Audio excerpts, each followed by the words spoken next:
Olá a todos, meu nome é Andressa e a gente veio debater um assunto bastante complexo dentro da contabilidade, que é o chamado Goodwill. Eu vou passar a palavra para a Letícia para ela explicar para a gente mais ou menos o que significa e quais os conceitos do Goodwill. Olá a todos, eu sou Letícia Martins e hoje eu vou falar um pouco sobre o que é o Goodwill.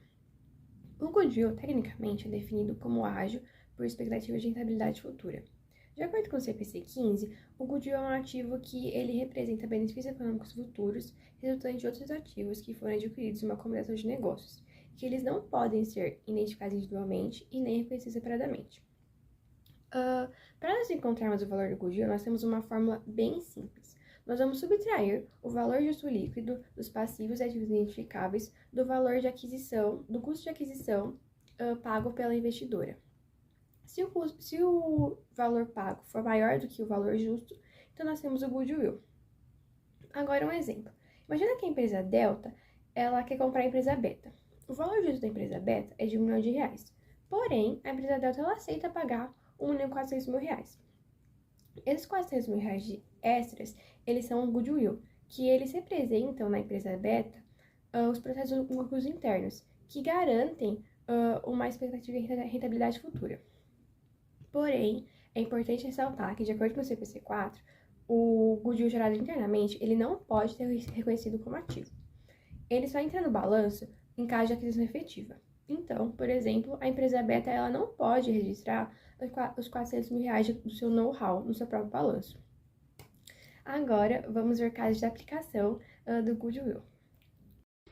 Oi, gente, meu nome é Júlia e hoje eu, juntamente com a Maria Eduarda e a Letícia, a gente vai mostrar como o Goodwill se aplica na prática, que é o caso de quando a Natura comprou a Avon em janeiro de 2020.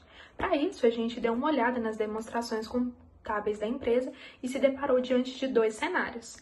Na América Latina, foi um sucesso operacional imediato, né? O EBITDA, né, que é o lucro antes dos juros e impostos, ele cresceu 7,4%, atingindo 234,7 milhões de reais, mostrando que localmente essa integração, essa fusão, ela fazia sentido econômico. Mas se você for olhar nessa questão internacional, o cenário era preocupante.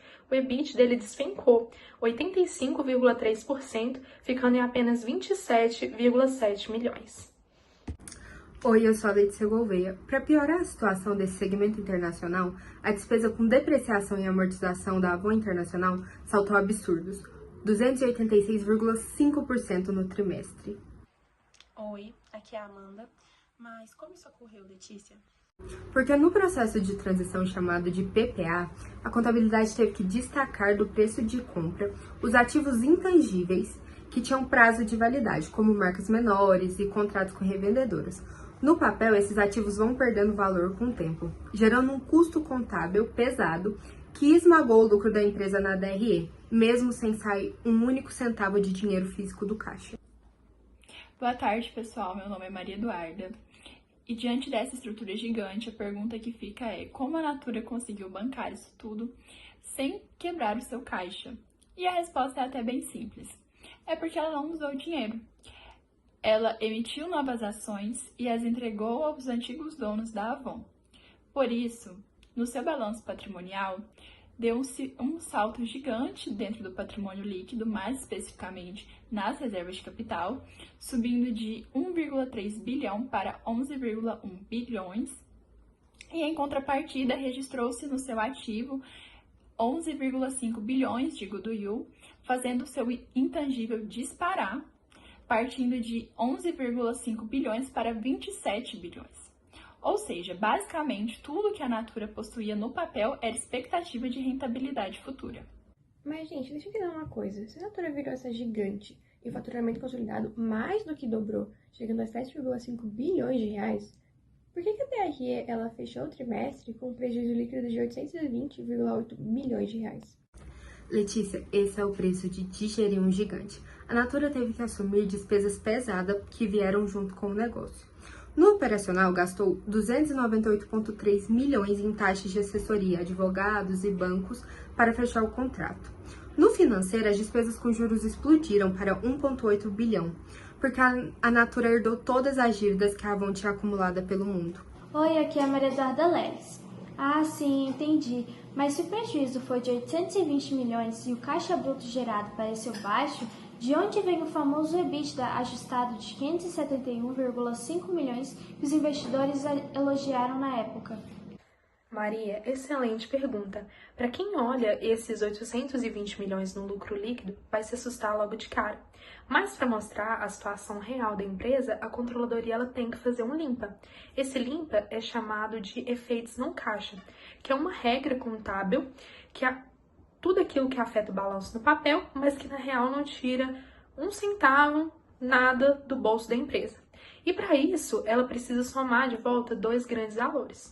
O primeiro valor que ela soma é o de 298,3 milhões, do custo único do contrato. Ou seja, quando ela adquiriu a Avon, que foi só uma vez, que é uma despesa não recorrente, que não vai refletir no dia a dia da empresa. E o segundo, ela soma 102,9 milhões do efeito PPA no estoque. Esse efeito PPA é a alocação do preço de compra, que por lei a Natura é obrigada a reavaliar todos os produtos da Avon pelo valor justo de mercado. Na prática, isso fez com que os cremes, os batons, os perfumes parecessem muito mais caros na hora da venda, gerando um custo artificial que esmagou a margem de lucro no papel. E quando a gente faz esse limpa, a gente sai do prejuízo e vê a geração de caixa real, operação que de fato gerou 571,5 milhões. O problema é que o Goodwill é uma aposta no futuro. Se essa aposta falha, a contabilidade cobra a conta. Como a Letícia pontuou no início, a Avon Internacional ela já iniciou fraca e permaneceu dando prejuízo ao decorrer dos anos. Por lei, a Natura foi obrigada a realizar o impairment, que é a desvalorização, o teste de impairment. Em 2023, o grupo teve que reconhecer, ele teve que admitir que aquela expectativa de lucro bilionário ela não ia acontecer, registrando assim um prejuízo consolidado de 2,66 bilhões para dar baixa no Goodwill, que perdeu o seu valor. O fim da linha vem entre 2025 e 2026. Para estancar a sangria de prejuízos operacionais, a Natura vendeu a Avon Internacional para o fundo Regente LP no valor simbólico de 1 libra, menos de R$10. Transação concluída no início de 2026. Olhando agora para o balanço patrimonial do primeiro trimestre de 2026, nós temos a fotografia final dessa reestruturação. O balanço encolheu. O ativo total, que era de 56 bilhões na fusão, caiu pela metade, para 27,9 bilhões. O intangível foi limpo, caiu de 27 bilhões para 10 bilhões, após a desvalorização do Goodwill da Avon. E a dívida diminuiu. A Natura vendeu outras marcas para pagar as contas, reduzindo sua dívida de longo prazo para 5,8 bilhões. E como ficou o desempenho das marcas no Brasil nesse mesmo período no início de 2026? Mesmo focado agora apenas na América Latina, o primeiro trimestre de 2026 vem sendo um período bem desafiador. O faturamento do grupo no Brasil caiu menos 5,5%, que é o que vale a 2,68 bilhões de reais. A marca Natura Brasil recuou menos 3% devido a ajustes na rede de consultoras e o menor consumo dos produtos no Nordeste. A Avon Brasil sofreu uma queda bem dura de 13,8%, que é o que vale a 374 milhões de reais, devido à falta de novos produtos. E agora o foco é um plano de relançamento baseado em novas tecnologias que gerem um bom custo-benefício para que a marca possa, para que o grupo possa recuperar o capital investido. Gente, como vocês podem ver, o Goodwill ele aceita otimismo na compra, Mas a contabilidade, em contrapartida, ela cobra realidade na operação. Se esse lucro esperado não veio, o ágio bilionário, então, ele vira impairment, ou seja, a perca real daquele valor. Com isso, a Natura, ela encolheu, foi forçada a vender uma divisão inteira por apenas 1 libra. Ou seja, a expectativa precisa virar caixa, ou senão ela vira prejuízo. Agora, eu vou chamar o próximo grupo para dar outro exemplo de aplicação prática do Goodwill. Agradeço pela explicação Júlia, Letícia e Maria Eduarda, por comentarem sobre o caso da Natura. Eu sou o Josué e o nosso grupo trouxe o caso de aquisição da Kabum pela Magazine Luiza para analisar como o goodwill aparece na prática.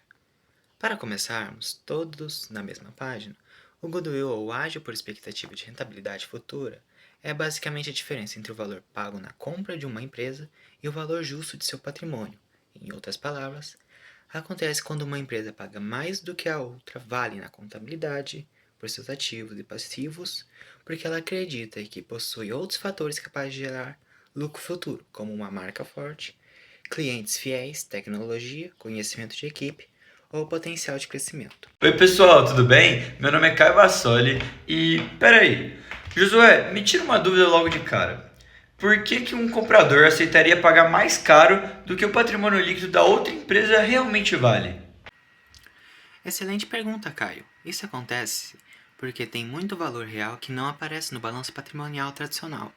A empresa compradora está pagando pela força da marca, pela fidelidade dos clientes ou pelo know-how da equipe e pela sinergia que essa união vai gerar no mercado. A norma contábil que regula isso, o CPC 15, manda separar o que é valor patrimonial de fato, o que é mais-valia e que sobrar dessa conta é exatamente o nosso famoso goodwill. Ah, entendi. Faz todo sentido não olhar só para os ativos físicos, né? E é exatamente isso que justifica o case que a gente trouxe hoje. Em julho de 2021, o Magalu anunciou a compra de 100% do Kabum, que é a maior plataforma de e-commerce de tecnologia e games no Brasil. E essa foi a maior aquisição da história do Magalu, com valor de mercado estimado em 3,5 bilhões. O detalhe é que foi pago em etapas. 1 bilhão à vista, um pacotão de ações distribuídos ao longo de 1 ano e meio, e uma última parcela em ações, condicionada ao cumprimento de metas do Kabum, previstas para 2024. Olá pessoal, sou o João Paulo Janine Marino, mas espera um pouco, Caio. Se o pagamento envolveu ações e até metas futuras, do chamado earnout, como a Magalu justifica apostar tanto dinheiro e pagar esse prêmio enorme? O que a Kabum tinha de tão especial para gerar essa expectativa toda? Então, João Paulo, é que o Kabum não era um e-commerce qualquer. Na época, eles tinham uma receita bruta gigantesca, de mais de 3,4 bilhões e um lucro líquido de mais de 300 milhões, que é uma margem muito rara nesse setor. Além disso, eles tinham 2 milhões de clientes super fiéis no nicho gamer. O Magalu não estava comprando só os galpões e o estoque. Eles queriam integrar essa comunidade ao super app deles, aproveitar a logística e cruzar público com outras aquisições recentes, como o Jovem Nerd e o Canaltech. E toda essa promessa de lucro futuro é o que formou o prêmio da compra. Ah, perfeito, a lógica de mercado ficou bem clara. E é aqui que a mágica da contabilidade acontece. Todo esse excesso que a Magalu pagou acima do valor justo dos ativos da Kabum entra no balanço consolidado, lá no grupo de ativo intangível, como o goodwill. Pela Lei 12.973 e pelo CPC 15, a empresa precisa de um laudo econômico super detalhado, justificando esse valor justo. Primeiro eles alocam tudo o que é identificável, tipo a marca Kabum, sistemas e estoques. E o que sobra dessa matemática vira o ágio. Agora ficou claro como se contabiliza. Obrigado, João. Mas aqui eu trago uma reflexão crítica. O goodwill não é muito subjetivo? Afinal, tudo é baseado no fluxo de caixa esperado e taxa de desconto. O que acontece com a contabilidade do Magalu se as vendas da Kabum caírem e essa expectativa toda não se provar real? Essa é a grande sacada da norma, Josué. Exatamente por ter essa subjetividade, o goodwill não pode ser amortizado aos pouquinhos. O CPC 15 obriga a empresa a fazer o teste de recuperabilidade, o impairment, todo santo ano. Se as sinergias falharem ou a integração com o Super App não der o resultado esperado, a Magalu é obrigada a reconhecer uma perda e baixar esse valor do balanço, o que machuca diretamente o resultado do exercício. Então o contador tem um papel central em vigiar se a promessa do momento da compra está virando realidade. Perfeito. Isso faz muito sentido, João. Afinal de contas, quando a aposta não se condiz se verdadeira, é realizada uma perda sobre o ativo que é bem significativo.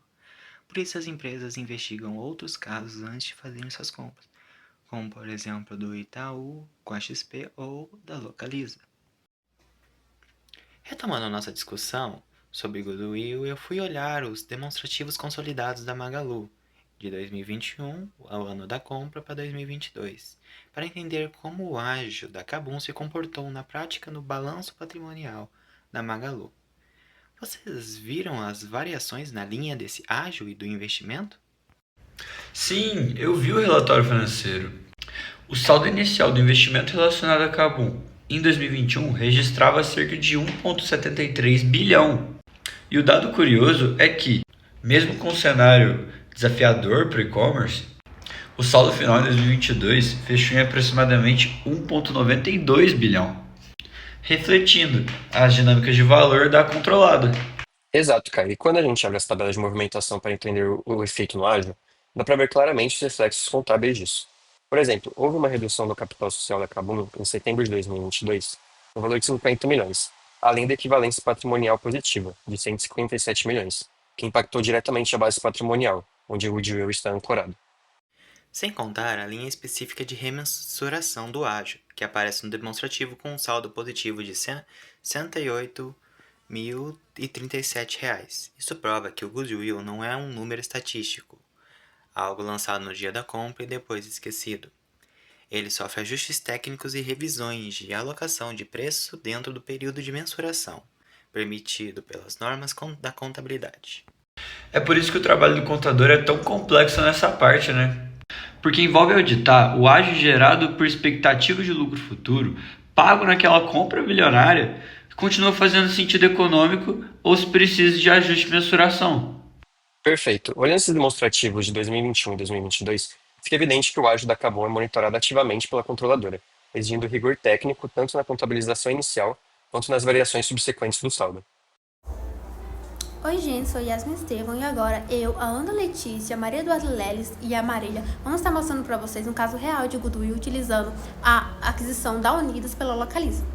Então, antes dessa aquisição, a Unidas e a Localiza eram duas grandes empresas do setor de locação de veículos no Brasil, atuando no aluguel de carros, gestão de frotas e venda de veículos seminovos.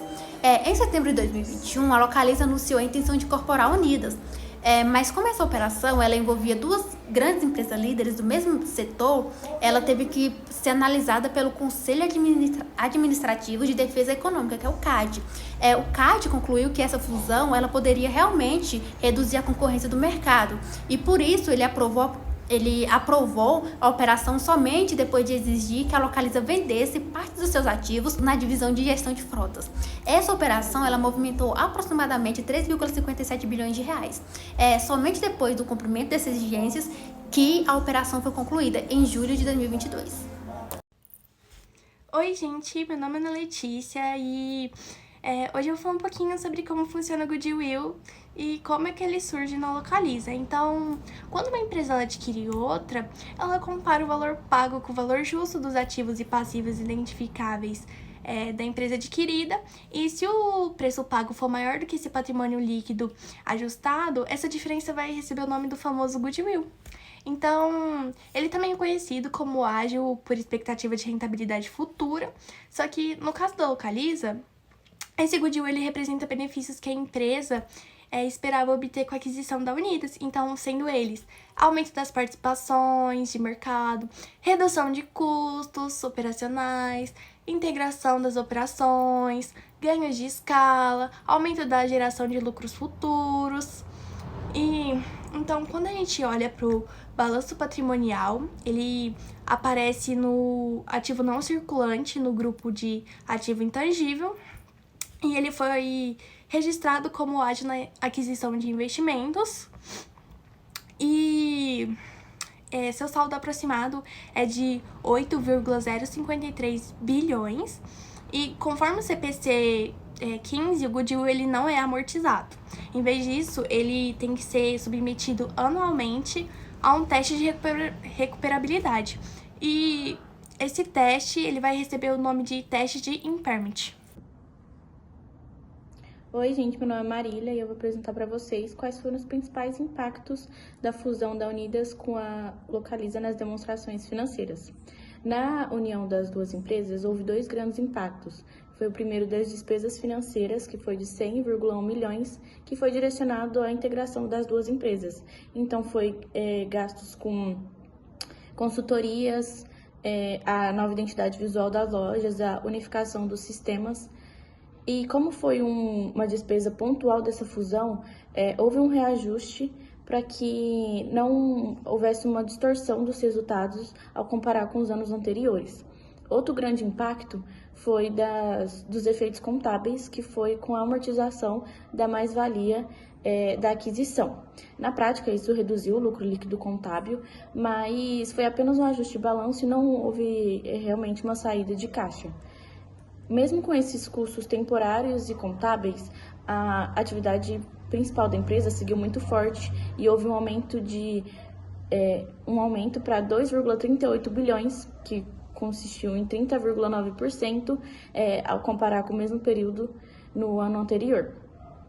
Resumindo, então, os impactos reduziram o lucro líquido contábil no curto prazo, mas não comprometeram a geração de caixa e nem a eficiência operacional da companhia. Oi, eu sou a Maria Eduarda Leles. O caso da Localiza demonstra como o goodwill funciona na prática. A empresa pagou um valor superior ao patrimônio líquido da Unidas, porque acreditava que a combinação das duas empresas geraria benefícios econômicos futuros. Até o momento, essa expectativa vem sendo confirmada. A companhia conseguiu aumentar sua eficiência operacional, capturar sinergia e melhorar seus resultados, diferentemente de outros casos conhecidos como o da Natura com a Avon. A Localiza não precisou reconhecer perda por impairment relacionada ao goodwill da aquisição da Unidas. Por isso, nesse caso, mostra que o goodwill pode representar um investimento estratégico bem-sucedido desde que os benefícios esperados realmente se concretizem.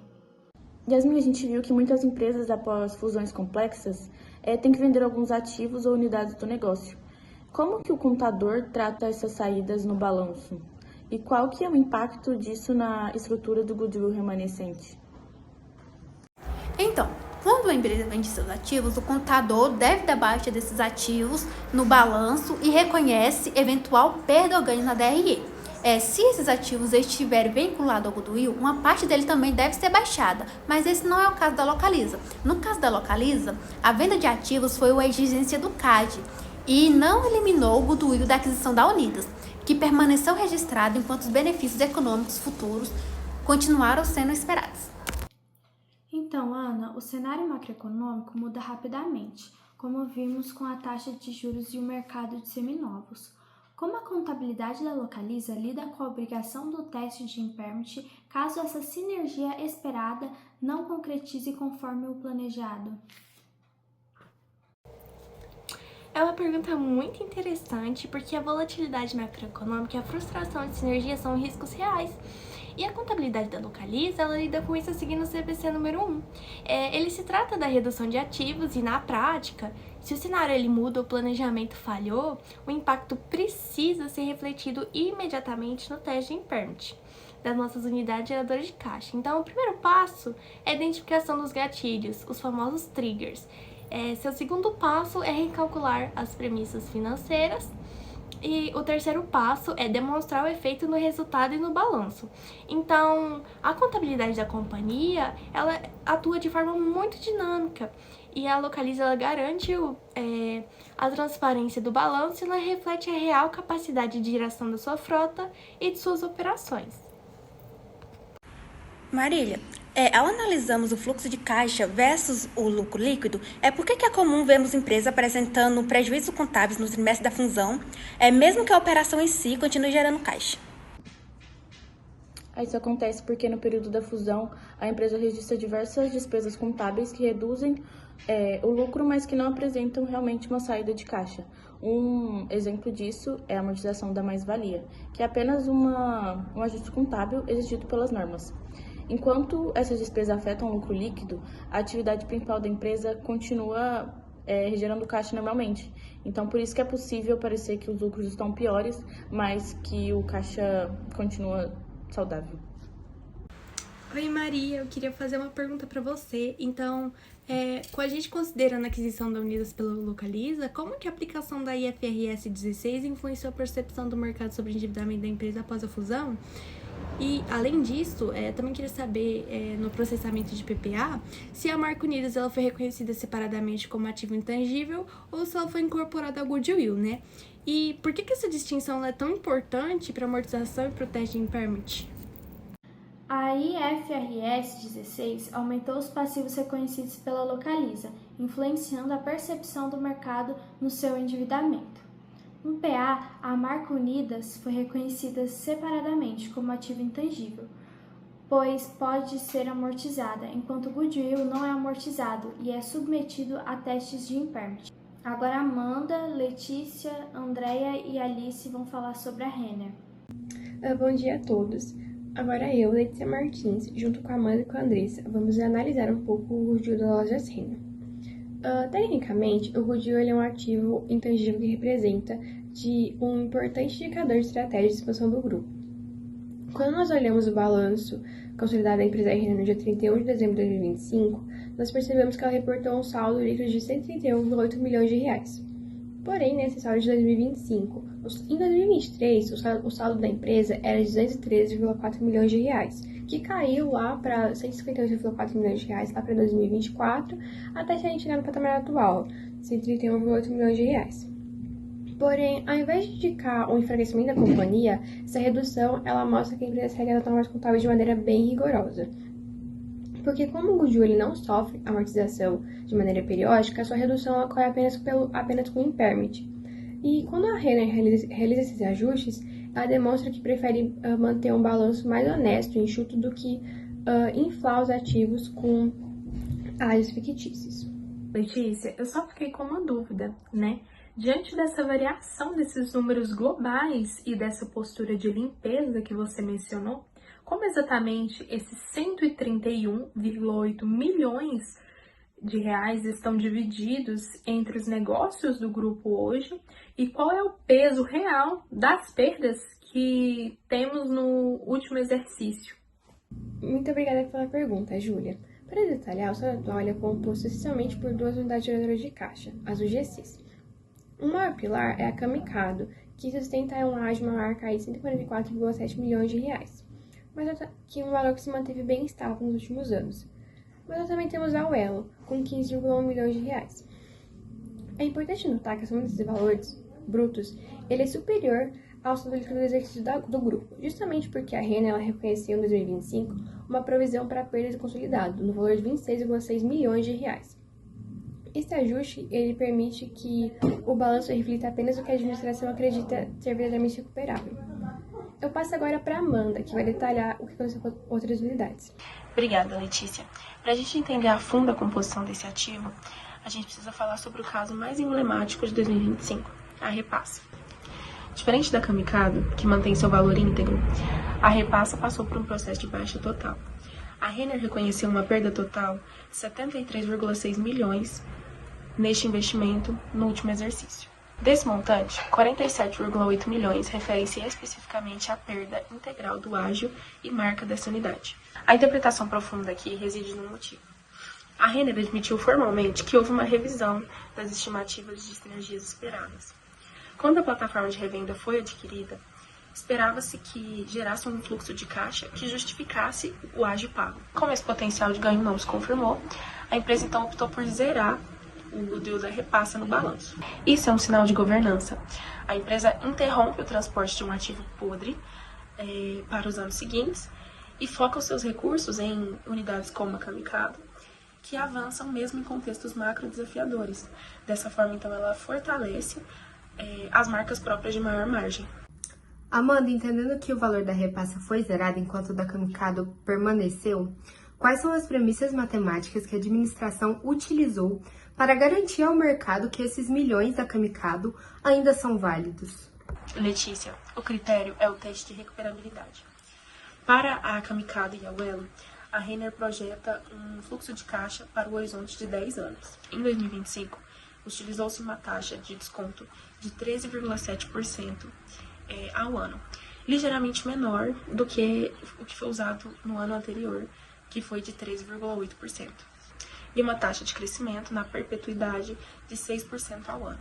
O dado crucial é que o valor em uso calculado para essas unidades foi superior ao valor contábil registrado, ou seja, matematicamente, a Camicado se paga com folga. Agora a Andressa vai explicar como esses testes são expressados e o que muda no futuro. Então, complementando a apresentação da Amanda, eu queria destacar um ponto que muitas vezes passa despercebido pelo investidor comum, que seria a análise da sensibilidade realizada pela Renner. Então, ela projetou um cenário provável mas também ela projetou uma situação de extremo estresse econômico. Um exemplo disso é que ela simulou que caso a taxa de desconto aumentasse 1%, o valor recuperável da Camicado teria um impacto teórico negativo de 94 milhões. Então, depois de divulgar essa informação, ela demonstrou que ela acompanha os efeitos da volatilidade das taxas de juros que vem sobre os ativos intangíveis. Então, olhando para o futuro, a gente percebe que vamos ter uma mudança regulatória muito importante, que é a adoção das normas IFRS 18 e o CPC 51, que eles vão ser aplicados a partir de 2027. Então, atualmente, o goodwill está incluído nas contas do intangível. E com as novas normas, ele vai ser apresentado de forma separada do balanço patrimonial. Então, essa alteração ela vai tornar uma análise das aquisições muito mais claras e transparentes para o mercado. Andressa, mas para encerrarmos, eu fiquei com uma dúvida. Como essa nova forma de reporte do IFRS 18 vai influenciar a percepção dos acionistas sobre o sucesso das aquisições passadas e futuras da empresa? Esse é um questionamento muito bom, Maria Eduarda, mas a resposta é que essa mudança ela vai proporcionar um nível de transparência muito maior para os acionistas. Então, o investidor ele vai acompanhar de forma mais direta. Isso faz com que nas futuras aquisições o ágio que antes ele ficava misturado com outros intangíveis, como softwares e as marcas, ele vai aparecer de forma muito mais destacada nas demonstrações financeiras. Isso vai fazer com que a administração ela vai ficar muito mais responsável na hora que ela for fazer a avaliação das novas aquisições.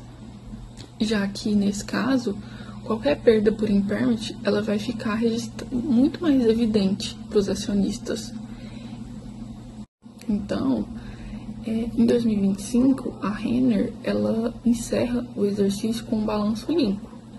Ela reconhece as perdas quando necessário e ela se prepara para atender os padrões de segurança mais exigentes. Então, ela vai garantir que o seu goodwill de 131 milhões represente de fato sua capacidade de gerar valor de longo prazo. Então, espero que tenha ficado claro a resposta para a sua dúvida. E agora eu vou passar a palavra para o grupo 5, que ele vai falar um pouquinho sobre a empresa Vale. Muito obrigada, meninas. Bom, meu nome é Ana Laura e agora que as meninas já falaram um pouquinho sobre a Renner, eu e os meninos, o Arthur, o Júlio e o Gustavo, a gente vai falar um pouquinho, debater o goodwill nas demonstrações financeiras de 2023 da Vale.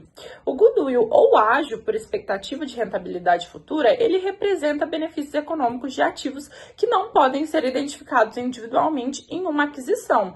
E é importante também, que vocês notem que esse ágio na Vale é apenas adquirido de terceiros. Conforme o CPC 04, o goodwill gerado internamente pela própria marca da Vale, ele não pode ser reconhecido no balanço.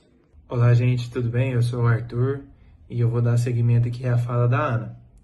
Ana, além disso, esse goodwill é considerado um ativo com vida útil indefinida. Na prática, isso significa que ele não sofre amortização, como acontece com outros ativos intangíveis. Em vez disso, a Vale precisa comprovar todos os anos, através do teste de impairment previsto pelo CPC 01, que esse valor continua recuperável. Opa pessoal, eu sou o Júlio e dando continuidade aqui na fala do Arthur, exatamente como ele acabou de explicar, se o teste de impairment mostrasse que aquele valor não seria recuperado pelos lucros futuros, a empresa em si teria que reconhecer uma perda no resultado. Assim, um ponto importante é que isso não aconteceu em 2023, ou seja, segundo a administração, o goodwill continua plenamente recuperável. Observando aqui os dados, um ponto que me chamou bastante atenção foi que o saldo do goodwill caiu de 16,6 bilhões em 2022 para 15,8 bilhões em 2023. Assim como esse ativo não é amortizado, essa redução precisava de uma explicação. Isso mesmo, gente. Como a gente pode verificar nas notas explicativas por volta da página 124 do relatório anual, Essa redução ocorreu principalmente por dois fatores. O primeiro foi a variação cambial e o segundo foi uma decisão estratégica envolvendo a PT da Vale da Indonésia. Exatamente, Gustavo. A Vale assinou um acordo, para reduzir sua participação na operação da Indonésia, atendendo às exigências legais daquele país. Só que, como consequência, cerca de 334 milhões do goodwill precisaram ser reclassificados para ativos mantidos para venda. Bom, Ana Laura, e isso mostra uma coisa interessante. Muitas pessoas imaginam que o goodwill só mostra quando existe perda por impairment, mas não. Ele também sofre alterações quando há venda de ativos, reorganizações societárias, perda ou controle na mudança na estrutura dos negócios. Ou seja, o goodwill é um ativo bastante dinâmico. Ele acompanha as decisões estratégicas da empresa e não apenas o desempenho econômico. Bom, Júlio, agora vem a parte que eu achei mais interessante no relatório. Na nota explicativa 19, a Vale informa que para justificar aproximadamente 7,1 bilhões de goodwill ligados ao minério de ferro, ela utiliza projeções de fluxo de caixa até 2053. Júlio, você considera isso uma postura conservadora ou bastante audaciosa? Então, Arthur, eu achei essa uma postura extremamente audaciosa, pois a gente está falando de um projeto para quase 30 anos, né? Então, nesse período podem ocorrer mudanças enormes na economia mundial, na demanda por minério, na transição energética, na produção de aço verde e até em questões geopolíticas. Concordo, mas vai argumentar que essas projeções acompanham a vida útil das reservas minerais, ou seja, enquanto existe minério economicamente explorável, faz sentido projetar geração de caixa. Ô, Gustavo, vale lembrar também que esse teste ele não é feito para a empresa inteira, tá? Ele é realizado por UGC, Unidade Geradora de Caixa, e a UGC é o menor grupo de ativos capaz de gerar entradas de caixa de forma independente. No caso da Vale, por exemplo, existem UGCs específicas para o negócio de minério de ferro e outras para o negócio de níquel. E é isso que é importante. Cada relatório mostra que cada UGC é diferente, possui riscos diferentes. O relatório mostra que o segmento de níquel apresenta uma sensibilidade muito maior. Segundo o próprio relatório, se o preço do níquel cair em 12,5% no longo prazo, o valor recuperável praticamente se iguala ao valor contábil. Ou seja, qualquer queda adicional poderia gerar um impairment. Enquanto isso, no minério de ferro, seria necessária uma redução próxima de 34% para surgir esse mesmo risco. Ou seja, isso mostra hoje que o goodwill relacionado ao ferro é muito mais resistente do que o do níquel. Gente, eu queria levantar outra questão também, que é, será que a taxa de desconto próxima de 7% utilizada pela Vale realmente representa todos os riscos envolvidos em uma projeção para os próximos 30 anos? Bom, Ana, essa é uma ótima pergunta, porque estamos falando de risco, Brasil, inflação e taxa de juros, mudanças regulatórias, riscos ambientais e oscilações cambiais, e do próprio mercado internacional de commodities. Se a gente pegasse o valor da taxa e ele fosse maior, o valor presente dos fluxos de caixas futuros diminuiria. Consequentemente, o valor recuperável também cairia, aumentando assim o risco de impairment. Então, percebemos que pequenas mudanças nas premissas utilizadas podem alterar bastante o resultado do teste. Por isso, as notas explicativas são tão importantes para quem analisa demonstrações financeiras. No fim das contas, a Vale encerrou 2023 mantendo um goodwill elevado, sustentando principalmente pelas expectativas de geração futura de caixa. Essas expectativas consideram preços de minério aproximadamente entre 75 e 98 dólares por tonelada, além de taxas de descontos de próximas de 7%. Bom, e isso mostra que o goodwill não representa simplesmente um número lançado no balanço. Ele depende de diversas estimativas econômicas, financeiras, que precisam ser revisadas constantemente. Isso é positivo. Por isso a análise das notas explicativas acaba sendo tão importante quanto a leitura do próprio balanço patrimonial. Nas notas explicativas, é nelas que entendemos quais premissas sustentam aqueles valores registrados.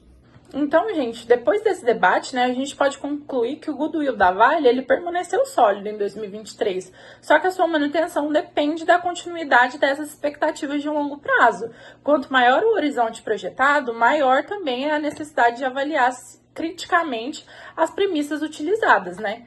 Muito obrigada pela atenção de vocês e a gente espera que esse debate tenha ajudado a entender melhor como o goodwill funciona na prática dentro de uma grande companhia como é a Vale.